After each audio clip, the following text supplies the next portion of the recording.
Okay, chapter 61, Roland. This time it's actually happening. I think, hopefully. Chapter 61, Roland. Roland is 51 if Roland is 15 minutes in. The medical staff that buzz around him wears scrubs the color of a happy face. His arms and legs have been secured to an operating table with bonds that are strong padded, but won't hurt himself if he struggles. A nurse bolts sweat from his forehead. Relax, I'm here to help you through this. He feels a sharp pinprick in the right side of his neck, and then in his left side. What's that? That, says the nurse, is the only pain you'll be feeling today. This is it then, Roland says. You putting me under?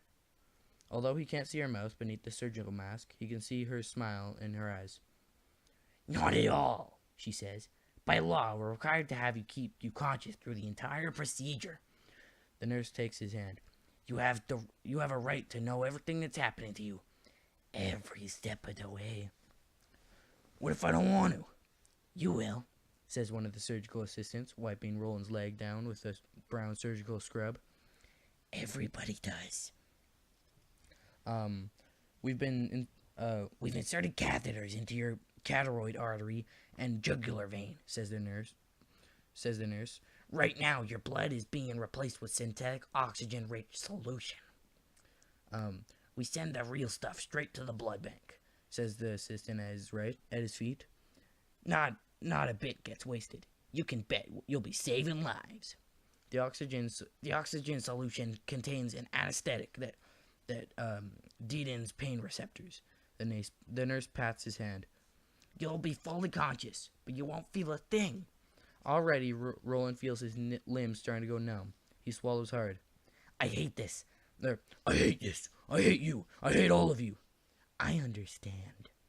20 minutes in, the first set of surgeons has arrived. Don't mind them, says the nurse. Talk to me. What do we talk about? Anything you want. Someone drops an instrument. It clatters on the table and falls to the floor. Roland flinches. That was the sound of the instrument falling. Roland flinches. The nurse holds his hand tighter. You may feel a tugging sensation near your ankles, says one of the surgeons You may feel a tugging sensation near your ankles, says one of the surgeons at the foot of the table. It's nothing to worry about. 45 minutes in. So many surgeons. So much activity. Roland couldn't even remember having so much attention directed to him. He wants to look, but the nurse holds his focus. She's read his file. She knows everything about him, the good and the bad. The things he never talks about. The things he can't stop talking about now. I think it's horrible what your stepfather did. I was just protecting my mother. Scalpel, says the surgeon. She should have been grateful. She had me unwound. I'm sure it wasn't easy for her. All right, clamp it off. An hour and 15. Surgeons leave. New ones arrive. The new ones take an intense interest in his abdomen. He looks towards his toes, but can't see them.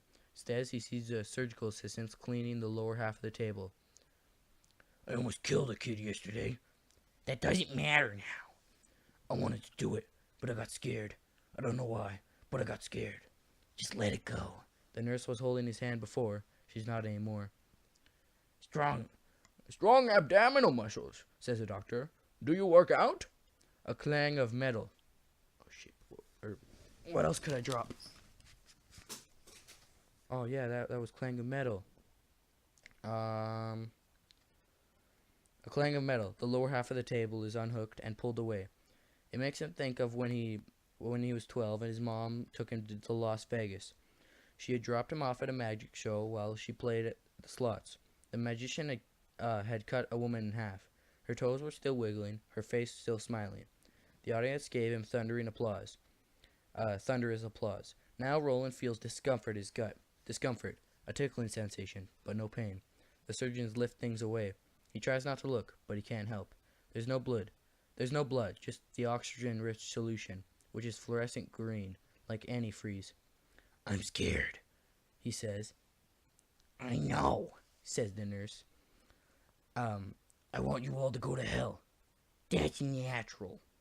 One of the teams leaves. Another comes in. They take an intense interest in his chest. An hour 45. I'm afraid we need to. I'm afraid we need to stop talking now. Don't go away. I'll be here, but we won't be able to talk anymore.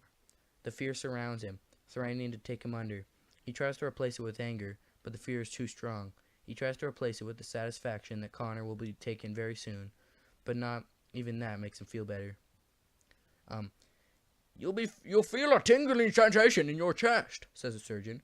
It's nothing to worry about. 2 hours, 5 minutes. Blink twice if you can hear me. Blink, blink. You're being very brave. He tries to think of other things, other places, but his mind keeps being drawn back to this place. Everyone's so close around him now. Yellow figures all lean around him like flower petals closing in.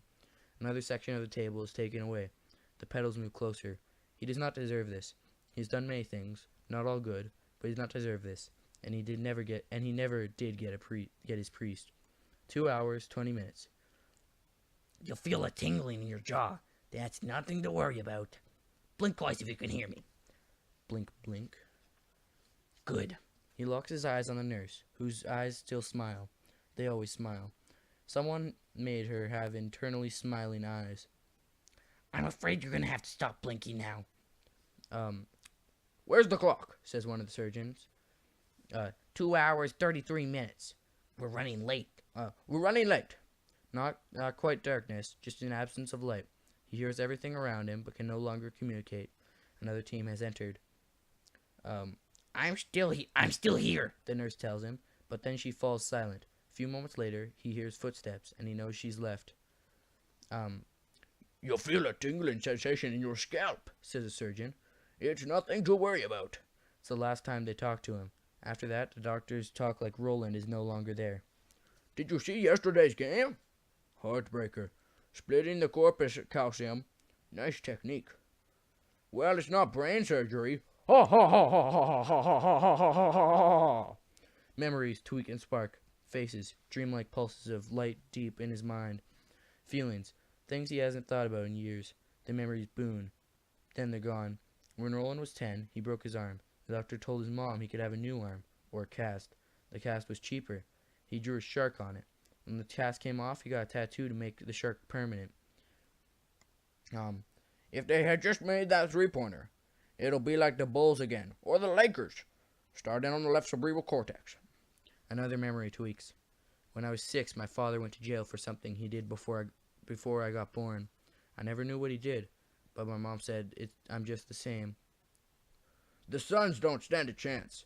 What if they had a decent coaching staff? Left temporal lobe. When I was 3, I had a babysitter. She was beautiful. She shook my sister real hard. My sister got wrong. Never got right again. Beautiful is dangerous. Better get them first. Well, maybe they'll make the playoffs next year. Or the year after that. Did we get the auditory nerves? Not yet. Getting them right. I'm alone, and I'm crying, and no one's ever coming to the crib. And the nightlight burned out, and I'm mad. I'm so mad. Left frontal lobe. I don't feel so good. Left occipital node. I don't remember. Left parietal lobe. I can't remember my name. But right temporal. But I'm still here. Right frontal. I'm still here. Right occipital. I'm still. Right partial. I'm cerebellum. I'm thalamus. Hypothalamus. Hippocampus. Medulla. Where's the clock? 3 hours, 19 minutes. Alright, I'm on break. Prep for the next one. That was chapter 61. He just got unwound.